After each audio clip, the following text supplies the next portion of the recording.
한 목소리로 읽어보도록 하겠습니다. 요한복음 8장 31절에서 32절입니다.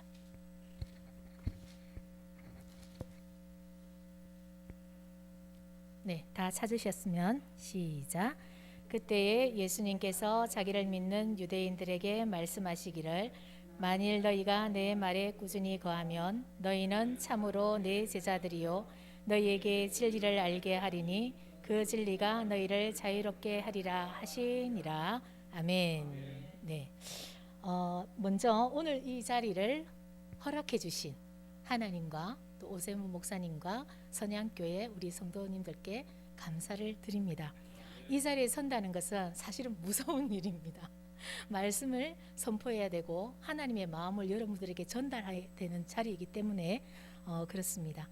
우리가 신앙생활을 하다 보면 이제 어린아이의 믿음에서 그리스도의 장성한 분량의 믿음에까지 자라게 하기 위해서 단계별로 성장통을 겪게 하십니다. 이때 나보다 더 나를 잘 아시는 하나님께서 각자의 믿음의 분량에 따라 그 시기와 때에 맞춰서 사건과 일을 일으키시기도 하시고 만남의 축복을 허락하셔서 그 만남을 통해 길을 인도하시며 지경을 넓혀 주심으로 주님께 더 가까이 나아가게 하시는 것 같습니다. 저에게는 이 선양교회가 사실 이 만남이 한 단계 더 업그레이드 되는, 한 단계 더 하나님께 나아가게 되는 축복의 시간이라고 믿고 있습니다. 오늘 허락하신 이 예배를 통해서 저와 여러분들이 그저 왔다 스쳐 지나가는 크로노스의 시간이 아니라 카이로스의 시간 속으로 들어가서 하나님을 간절히 찾고 만나는 생명의 시간이 되었으면 좋겠습니다. 오늘 제목은 본문 말씀을 통해서 진리가 너희를 어떻게 하리라? 자유케 하리라. 저와 여러분들은 과연 하나님께서 주시는 이 자유를 얼마나 갈망하고 있을까요? 그리고 또한 얼마나 이 자유를 누리며 살아가고 있을까요? 각자의 마음속에 스스로에게 질문을 던져보시기를 바랍니다. 가슴에 사무치도록 자유를 갈망하는 자는 자유가 얼마나 소중하고 가치 있고 귀한 것인지 아는 자입니다. 강압과 억압과 속임 속에서 자신의 힘으로는 도저히 빠져나올 수 없는, 아니 빠져나오려고 하면 할수록 더 깊은 수렁 속으로 빨려 들어가서 도저히 어찌할 수 없는 죽음을 방불케 하는 고통과 고난 속에 들어가 본 자는 자유라는 단어만 들어도 가슴이 뛰고 가슴이 저려옴을 느낄 것입니다. 하나님은 당신의 자녀들에게 억압과 고통이 아닌 참 자유를 주시기를 원하십니다. 우리 예수님께서 이 땅에 오셔서 십자가를 지신 이유도 죄와 사망에 얽매여 있는 결박을 풀어주셔서 자유케 하시기 위함이었습니다. 우리 예수님께서 십자가상에서 손과 발이 다 묶이고 침뱉음과 조롱을 받으시면서까지 우리에게 주시고자 하셨던 것이 무엇이겠습니까? 그것은 바로 자유입니다. 이 자유는 잠깐 머물다가 사라지는 것이 아니라 영원한 자유를 주시기 위함이었습니다. 그런데 이 자유를 누리지 못하도록 막아서는 것이 있는데 그것이 바로 사단이라는 존재입니다. 이 사단은 거짓의 아비요 속임의 대명사입니다. 요한복음 8장 44절에서 45절을 한번 찾아보겠습니다. 요한복음 8장 너무나 잘 아시는 말씀이지만 우리가 확인해 보도록 하겠습니다. 요한복음 8장 44절에서 45절 다 함께 읽어보겠습니다. 너희는 너희 아버지 마귀에게서 나와서 너희 아버지의 욕망들을 너희가 행하고자 하는도다. 그는 처음부터 살인한 자요 그 속에 진리가 없으므로 진리 안에 거하지 못하느니라. 그가 거짓말을 할 때마다 제 본성을 드러내나니 이는 그가 거짓말쟁이요 거짓의 아버지이기 때문이라. 그런즉 내가 너희에게 진리를 말하므로 너희가 나를 믿지 아니하는도다. 아멘. 그러므로 우리가 지금 예수 그리스도를 나의 구주로 영접하고 믿음을 가질 수 있다는 것은 기적적인 일입니다. 하나님의 은혜이자 선물이라는 것입니다. 사단의 역사는 눈에 보여지는 여러 가지 사건과 환경, 사람을 통해서도 역사를 하지만 공중 권세 잡은 자로서 가장 강력한 사단의 역사는 어디에서 일어나느냐면 우리 마음 안에서 일어나는 것입니다. 성령의 조명으로 내 마음 안을 잘 살펴보게 되면 항상 끊임없이 변함없이 꿈틀거리고 있는 것이 있는데 그것이 인간의 욕망입니다.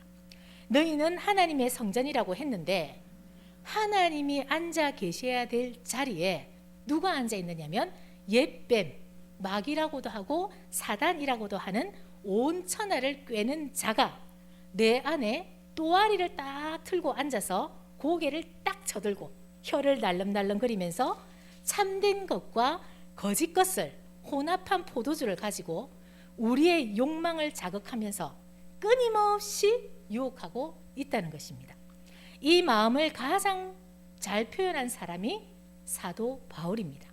사도 바울은 자신의 마음속에 두 마음, 두 사람이 존재함을 알아차리고 진화와 가, 진짜 나와 가짜 내가 있음을 본 것입니다. 선을 행하기를 원하는 나에게 악이 늘 함께 있다는 것입니다. 이러한 것은 성령의 조명으로만 볼 수 있는 것입니다. 사도 바울은 죄와 사망의 법, 생명의 성령의 법, 이 두 가지 법이 자신 안에서 존재함을 발견하고 뭐라고 탄식했죠? 오호라 나는 곤고한 사람이로다. 이 사망의 몸에서 누가 나를 건져내랴. 어디에서 나를 건져내랴? 이 사망의 몸에서 누가 나를 건져내랴. 그럼 지금 사도 바울이 죽은 상태가 아니잖아요. 그런데 자신이 사망에 지금 어떻게 돼 있다? 묶여 있다는 거죠. 사망의 몸에서 누가 나를 건져내라고 단식을 하게 되는데 사망의 쇠사슬에 꽁꽁 묶인 자기 자신을 보게 된 것입니다. 이거는 기적입니다. 우리는 과연 어디에서 자유함을 얻어야 합니까? 어떤 자유를 원하십니까? 모든 무거운 짐과 얽매이기 쉬운 죄에서 자유함을 얻어야 합니다. 그렇다면 이 죄가 어디서 오는지를 알아야 되겠죠. 그럼 이 죄는 어디서 올까요? 이 죄가 내 안에서 오는데 야고보서 1장 15절에 뭐라고 기록이 되어 있습니까? 욕심이 잉태한 즉 뭐를 낳고? 죄를 낳고 죄가 장성한 즉 사망을 낳느니라. 사도 바울이 지금 사망에 뽕뽕뽕 묶여 있잖아요. 그러면 시초가 뭐라는 것입니까? 욕심이라는 것입니다. 모든 죄의 근본은 욕심, 자신의 잘못된 욕망에서부터 출발이 됩니다. 욕심이 잉태하여 죄를 낳고 죄가 장성하여 사망을 낳는다고 했는데 이것을 거꾸로 보게 되면 고린도전서 15장 56절에 보면 사망이 쏘는 것은 뭐요? 사망이 쏘는 것은 죄요. 죄의 권능은 율법이라고 기록하고 있습니다. 그러면 이 율법이 잘못된 것일까요? 아닙니다. 이 율법의 기능은 죄를 깨닫게 하는 것입니다. 욕심으로 우리가 지금 말씀의 홍수 시대에 살아가고 있잖아요. TV 틀든지 뭘 하든지 진짜 물이 바다 덮은 것 같이 말씀이 막 이렇게 눈만 뜨면 보이고 잘 때도 들리고 이렇게 들리는데 이 말씀을 듣고 나서 어떻게 하느냐가 중요한 것입니다. 이 말씀의 율법의 기능은 뭐 하는 것이다? 죄를 깨닫는 것이다. 자신 속에 있는 죄를 깨닫지 못하고 대부분의 사람들은 말씀을 막 선포를 하면 그때부터 막 머리가 돌아갑니다. 어떻게 머리가 돌아가느냐? 바깥을 향해서. 그래, 이 말씀은 저 사람이야. 이 말씀은 저 사람이야. 내가 저 사람한테 이 말씀을 전해야 돼. 아닙니다. 말씀을 들을 때에 정말 구약시대에 제단 앞에 짐승을 잡아서 칼로 배를 그리고 그 내장을 다 끄집어내어서 하나님 앞에 드렸듯이 내가 주님 앞에 나오는 이 시간에는 말씀을 듣는 시간에는 자신을 해부해야 될 줄로 믿습니다. 그래서 그 죄를 깨달아야 된다는 것입니다. 그렇지 아니하고 이 말씀을 사용할 때 잘못 사용해서 남을 정죄하거나 판단하고 교만해지기 시작하면 끝내는 어디 자리까지 올라가요? 그렇죠. 그게 죄입니다. 우리가 회개를 할 때 계속 회개하잖아요. 회개를 하는데 어떤 걸 회개합니까? 내가 누구를 미워했어요, 누구를 사랑하지 못했어요, 내가 어떻게 했어요, 어떻게 했어요. 그거는 죄의 열매들이죠. 하나님은 뭘 회개하기를 원하시냐면은 네가 어디에 앉았던 것을, 하나님의 자리에 네가 앉았던 것을 회개하라는 것입니다. 이것을 회개하지 못하면 하나님의 자리를 꿰차고 앉아서 멸망의 아들이 되는 그러한 역사가 일어나게 된다는 것입니다. 때가 가까워지면 질수록 어떻게? 정신을 차리고. 저는 이 말씀을 참 좋아합니다. 제가 정신을 못 차릴 때가 많거든요. 정신을 차리고 어떻게 해서? 깨어서 뭐 해야 됩니까? 기도해야 됩니다. 정신을 차리고 깨어서 기도해야 됩니다. 들은 바 말씀을 머릿속에만 간직하고 있는 것이 아니라 이 말씀이 가슴을 쓸어내려서 정말 마음판에 새겨서 달려가면서도 읽을 수 있게 해야 된다는 것입니다. 그러기 위해서 이 머릿속에 있는 말씀이 가슴으로 내려와서 하나님의 마음을 알기 위해서는 우리가 뭐가 필요합니까? 기도입니다. 기도해야 됩니다. 기도하지 않고 말씀만 계속 거머리처럼 다고 해서 말씀만 먹게 되면 그 말씀으로 머리만 크게 되고 밑에는 부실해져서 기형아가 되는 거예요. 영적 기형아가 됩니다. 그래서 말씀과 기도로 거룩해지는 줄로 믿습니다. 말씀은 하나님께서 하늘에서 우리에게 주시는 한없는 은혜이자 사랑의 표현입니다. 그래서 지금 이 시간도 내가 너를 사랑한다라고 말씀하지 않습니까? 내가 너희에게 모든 결박을 끊어버리고 내가 너희에게 자유를 주겠나라고 말씀하지 않습니까? 그렇다면 이 말씀을 듣고 그 은혜에 보답하기 위해서 우리는 어떻게 해야 됩니까? 기도로서 하나님께 다시 우리가 그 말씀을 되새김질하여서 삶으로 나타내고 또한 그 말씀을 하나님께 올려드려야 될 줄로 믿습니다. 오늘 본문 히브리서 12장 앞장인 11장을 보면 11장은 무슨 장이죠? 믿음의 장이죠. 믿음의 선진들에 대해서 쭉 열거해 놓고 있습니다. 11장 믿음장을 보면 믿음은 허황되고 뭐 신비주의나 이런 것이 아니라 믿음은 바라는 것들의 실상이요 보지 못하는 것들의 증거다라고 했습니다. 선진들이 이로써 증거를 얻었느니라고 기록해 놓으시고 믿음으로 아벨은, 믿음으로 에녹은, 믿음으로 노아는, 믿음으로 아브라함은 말씀을 듣고 말씀만 줄줄줄 외우고 다녔더라고 기록한 것이 아니라 자신을 부인하며 하나님께 순종하여 하나님의 뜻을 이루는 무엇을? 삶을 살아내었다고 기록하고 있는 것입니다. 말씀과 기도는 거룩한 삶으로 연결이 됩니다.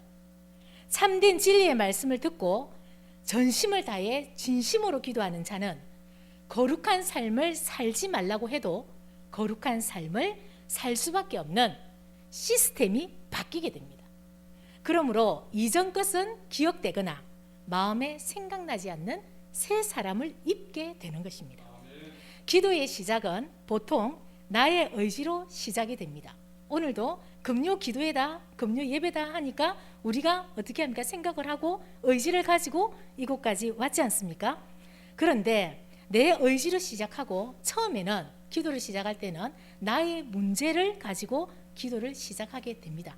하지만 성령이 말할 수 없는 탄식으로 기도하게 하시는 기도 속으로 들어가게 되면 어떻게 되느냐면 회개가 나오기 시작합니다.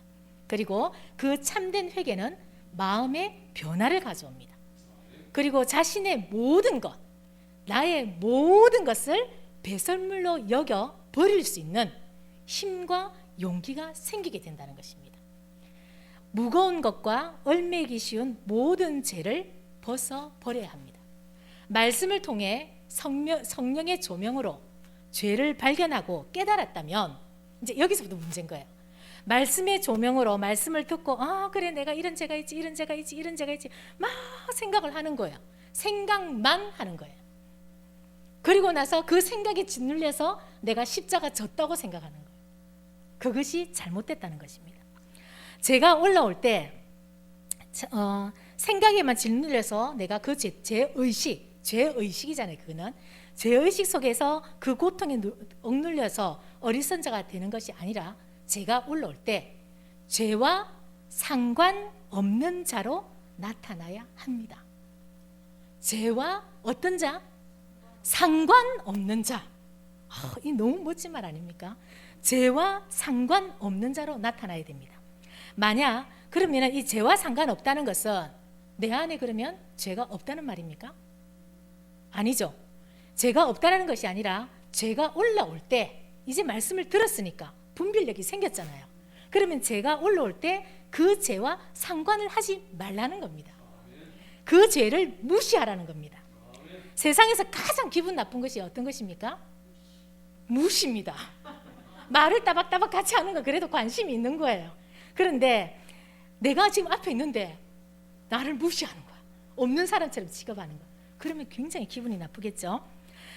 그래서 죄를 무시하고 업신여기며 상관하지 않게 되면 이 죄는 자연스럽게 힘을 잃어버리고 가라앉게 됩니다. 만약 제가 내 안에서 올라올 때 무시하지 않고 눈을 맞추고 입을 맞추고 손뼉을 치고 맞장구를 치게 되면 죄는 삽시간에 불일 듯 일어나서 나의 온몸과 영과 혼을 뱀이 몸을 칭칭 감듯이 감아버리고 독을 쏘아서 양심을 마비시키거나 질식하게 만든다는 것입니다. 날마다 죽노라 하는 사도 바울의 고백처럼 나는 죽고 내 안에 그리스도가 살아나야 합니다. 나의 모든 삶에서 하나님을 우선순위에 두고 하나님의 주권을 인정하기 시작하면 내 안의 욕심과 교만으로 똘똘 뭉친 가짜 나, 가가 죽고 진짜 나인 그리스도가 살아 역사하게 되므로 죄는 자연스럽게 힘을 잃어버리게 되고 성령의 사람이 되어서 그동안 묶여있던 죄의 사슬에서 풀려나 진정한 자유인이 되게 되는 것입니다. 진정한 자유는 내가 어떤 노력을 하고 힘을 들여서 얻어지는 것이 아닙니다. 성령의 도우심으로 회개하여 변화를 맛보게 됨으로 되어지는 역사를 맛보게 되는 것입니다. 우리는 신앙생활을 하면서 내가 뭔가를 하려고 그러잖아요. 내가 내 생각이 내 뜻이. 그런데 그거는 내가 만드는 거거든요. 근데 하나님의 역사는 저절로 되어지는 역사가 일어나게 되는 것입니다. 진리를 알지니 진리가 너희를 자유케 하리라. 우리들은 하나님을 뭐 하는 만큼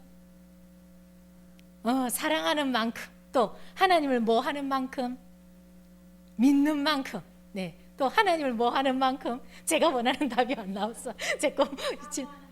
사모하는 만큼 다시 또 힌트를 드리겠습니다. 영생은 유일하신 참 하나님과 그의 보내신 자를 뭐 하는 것이다?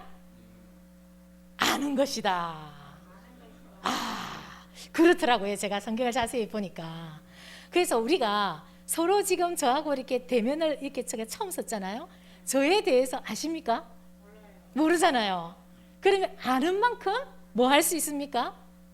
아는 만큼 그죠. 아는 만큼 믿을 수 있고 그죠. 아는 만큼 사랑할 수 있다는 거예요. 그래서 무조건 믿어라 한다고 해서 믿어집니까? 아니잖아요. 우리 선양교회 오니까 너무 좋은 거는 뭐냐면 제가 목사님께서 성경을 쫙 이렇게 알려주시니까 너무 좋은 거예요. 너무 행복해서 제가 병원에서 쉬는 시간에 목사님 설교를 다 녹취를 합니다. 한 개도 빠뜨리고 싶지가 않아서 들으면서 타이핑을 다 쳐서 그거 한 장마다 전부 다 녹취를 하거든요. 그래서 제 마음판에 새겨서 읽고 싶지가 않은 거예요. 여러분들 하나님을 아시기를 바랍니다. 믿기 전에 아시기를 바랍니다.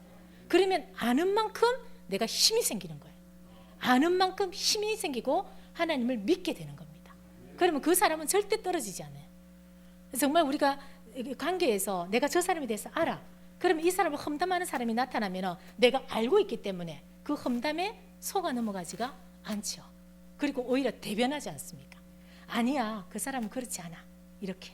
그래서 진리를 알지니. 그러니까 성경에도 진리를 믿을지니 이렇게 안 돼 있잖아요. 진리를 알지니 진리가 너희를 자유케 하리라. 우리가 하나님을 아는 만큼 자유를 누릴 수가 있습니다. 안다는 것은 지식적으로 오늘 말씀을 들어서 몇 장 몇 절 막 외운다는 것이 아는 것이 아니라 그러한 작업도 분명히 필요합니다. 그런데 지식적으로 아는 것이 아니라 이 안다라는 말은 동침한다 하는 뜻입니다. 하나님 속으로 누가? 내가 하나님 속으로 들어가는 거예요. 너무 멋지지 않습니까? 감히 어떻게 내가 하나님과 하나님 속으로 들어갈 수가 있겠습니까? 우리 성경 암송에 그 말씀 있죠. 요한복음 15장 7절 다 외우십니까? 너희가 내 안에 거하고 내 말이 너희 안에 거하면 무엇이든지 원하는 대로 구하라. 그리하면 이루리라. 아멘. 이게 속으로 들어가는 거예요. 자, 진리 안에서 말씀대로 살아갈 때 진정한 자유를 누리게 됩니다. 이제 말씀을 맺도록 하겠습니다. 하나님께서는 우리에게 지금 이 시간에 자유를 주셨습니다. 자신이 가장 사랑하는 독생자를 아낌없이 십자가상에서 내어주시며 죄와 사망의 그늘에 앉아서 어찌할 바를 알지 못하고 울고 있는 자들에게 그 모든 결박을 풀고 참 자유를 허락해 주셨습니다. 잠깐 저의 간증이지만 제가 정말 고난과 핍박 속에 있을 때 아무것도 제가 할 수 없는 순간에 제가 차를 몰고 저희 아파트를 나왔어요. 나왔는데 너무 이게 무거운 거예요. 힘이 들고 이건 어떻게 해결이 안 되는 거예요. 발버둥을 쳐봐도 해결이 안 되는 가운데 차를 몰고 어디를 가야 되는데 갈 수가 없어서 아파트를 빙빙 돕니다. 그러면서 제가 느낀 게 뭐냐면 제가 제 시체를 싣고 도는 거예요. 제가 죽었더라고요. 제가 제 시체를 싣고 도니까 빨리 도는 게 아니라 운구차가 움직이듯이 차가 서서히 그냥 계속 도는 거예요. 하나님, 저는 이미 죽었습니다. 하나님 살려달라고. 이 사망의 쇠사슬에서 나를 건져달라고. 나는 아무것도 할 힘이 없다. 하나님 살려주세요. 내가 이렇게 해보고 저렇게 해보고 이렇게 해보고 온갖 수단과 방법을 통해서 내가 해봤지만 안 되더라는 거지. 그리고 다 두 손 두 발 낳고 하는데 제 운구차를 제가 몰고 이렇게 다녔던 적이 있었습니다. 여러분, 사망의 결박에서 풀려나야 합니다. 진리의 말씀만이 우리를 자유케 할 수가 있습니다. 이제 우리들은 그 십자가의 능력을 어떻게 하고? 믿고, 십자가의 능력을 믿고 어디에서? 내 안에서 그 능력이 발휘되도록 나를 온전히 주님께 내어드리기만 하면 됩니다. 이미 예수님이 모든 것을 다 이루셨습니다. 다 이루셨습니다. 그렇기 때문에 그걸 믿고 내가 주님 앞에 내 것을 다 내어드리며 하나님께서는 이미 다 이루셨기 때문에 믿는 자에게 하나님께서 자유를 주실 줄로 믿습니다. 진리를 알지니 진리가 너희를 자유케 하리라.